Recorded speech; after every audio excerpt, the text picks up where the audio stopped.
the player of the game, Terrence Romeo, and our winning coach, Coach Raymond Chongco. Thank you. Coach, tapos man sa big men, you still found ways to win. We saw Luis Sangalang play such a big role tonight. But overall, paano mo nakita nagbunga ang mga adjustments at preparations ng off-season nyo sa laro nyo ngayong gabi? Actually, committed sila lahat dun sa defense namin.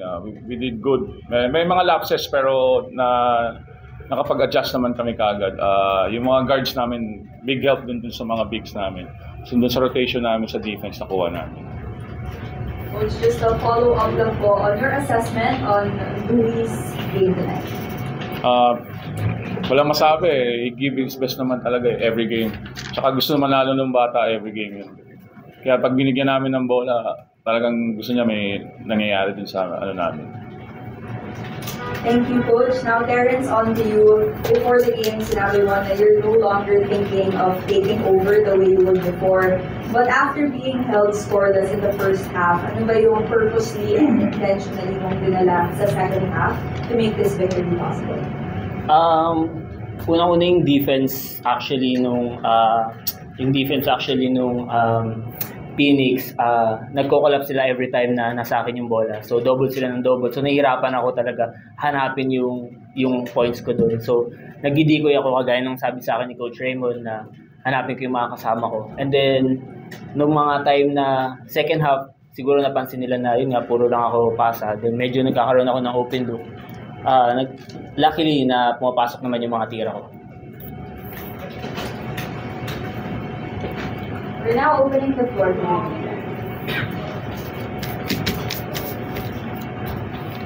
Terrence, congratulations. Thank you. Terrence, alam mo natin may usapan tungkol sa sitwasyon ng therapy at paano i-approach na doon considering after the conference ko rin yung nasa therapy mo? For me, kailangan lang namin mag-focus sa kung ano yung moment namin right now. Nasa moment kami na we still Terra Firma, so kailangan namin ibigay yung best namin every game for Terra Firma. And then, tsaka namin isipin kung ano yung mangyayari pag tapos na kami sa moment namin right now. For the same question, paano yung approach? Same, positive lang dapat. Gusto rin namin kung mawawala na yung Terra Firma, at least nasa winning margin din naman. So, sinasabi ko sa kanila, we stay positive dun sa season natin na to. Update lang ba from management about the situation? Actually, wala pang update. So, Terra Firma G pa rin kami. Pero nung lumabas yung mga balita na how did the team take yung ganung mga reaction? Siyempre, sa una talaga, masushock ka eh. Pero sinabi ko nga sa kanila, positive. Sila, meron silang mga contract. Tuloy lang nila, di ba? Dapat ibigay nila yung best nila. Kung magpapalit man ng management, kailangan pa rin nila maglaro, di ba? Trabaho nila yan. So, okay naman. We won today, di ba? Positive lang approach namin lahat. Terrence, ikaw, nung nalaman mo yung ganung balita, nung naramdaman mo? Actually, syempre nagulat na ganun yung mangyayari. Pero at the same time, ganun naman yung life ng player. Sometimes, yung mga ibang player nga napupunta sa ibang team eh. So, walang different. Kumbaga, parang this time, kung ang magte-take over is iba, then nandun lang kami para maglaro para sa Star Horse. Pero right now, nandito kami para sa Terra Firma. And kagaya ng sinabi ni Coach Raymond, gusto namin na magtuloy-tuloy yung winning streak namin. Kumbaga ay magkaroon kami ng winning streak.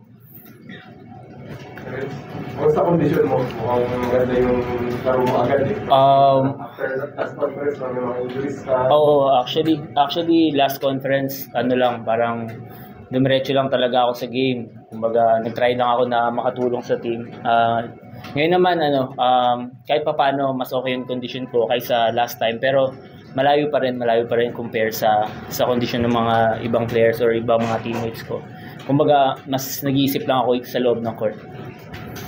Coach, Yes. during the conference, yung commissioner's cup, pinalawin sa amin na yung potential ng team nandun eh. Ito na ba yung nakikita mong potential nung binabanggit mo? Yeah, yung mga bata ko, actually nagmamature na sila. Tapos yung presence din ni Terence at ni Stanley doon sa practice namin, maganda kasi nagiging high competition. Tapos nagiging thinking player. Tapos nag-commit sila doon sa mga ginagawa namin. Hopefully, manalo pa kami ng madami-dami.